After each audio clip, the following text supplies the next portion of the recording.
21শে December আজকের এই দিনে 1879 খ্রিস্টাব্দে আজ থেকে 146 বছর আগে কমরেড জোসেফ স্টালিন, যিনি রুশ বিপ্লব তথা নভেম্বর বিপ্লবে মহামতি কমরেড লেনিনের অন্যতম সহযোগী ছিলেন এবং কমরেড লেনিন প্রয়াত হওয়ার পর তিনি সোভিয়েত কমিউনিস্ট পার্টির সাধারণ সম্পাদক পদে বৃত ছিলেন, সোভিয়েত ইউনিয়নের রাষ্ট্রপতি ছিলেন। তার সময়কালে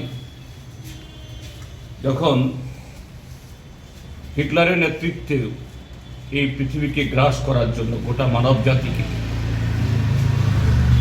সেই ফেসিবাদী দ্বিতীয় বিশ্বযুদ্ধ শুরু হয় এবং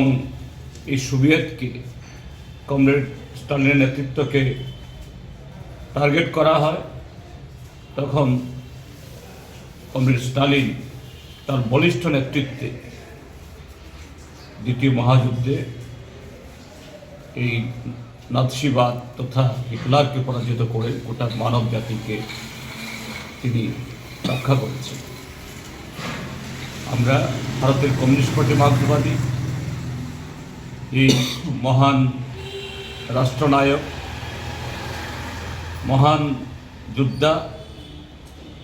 এবং মানবতাবাদী, যিনি মহামতি লেনিনের পর সোভিয়েত কমিউনিস্ট পার্টিকে নতুন ধারায় সংগঠিত করার মধ্য দিয়ে জনগণের সাথে মানুষের সম্পর্ককে আরও সুদৃঢ় করা, তার সাথে সোভিয়েত ইউনিয়নকে এই পৃথিবীর অন্যতম একটা অগ্রসর জাতি হিসাবে পরিণত করার ক্ষেত্রেতে তিনি নিজেকে তার সর্বোচ্চ যে তার সমস্ত ক্ষমতাকে তুলে ধরেছেন। আমরা তাকে স্মরণ করছি। আজকের দিনেও যখন নয়া ফেসিবাদ নতুন কায়দায় আমাদের দেশেও আরএসএস ভারতীয় জনতা পার্টির নেতৃত্বে আমাদের দেশের সমস্ত কিছুকে, সম্পদকে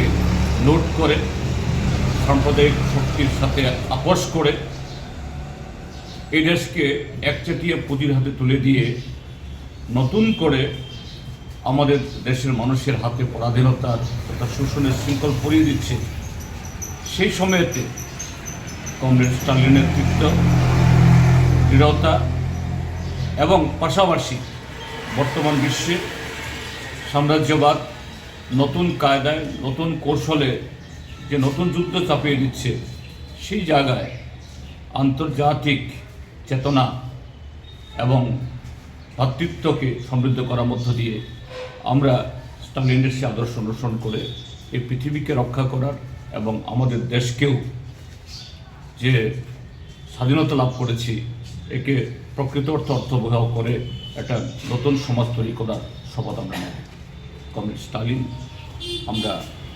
তার স্মৃতির প্রতি গভীর শ্রদ্ধা জানাই।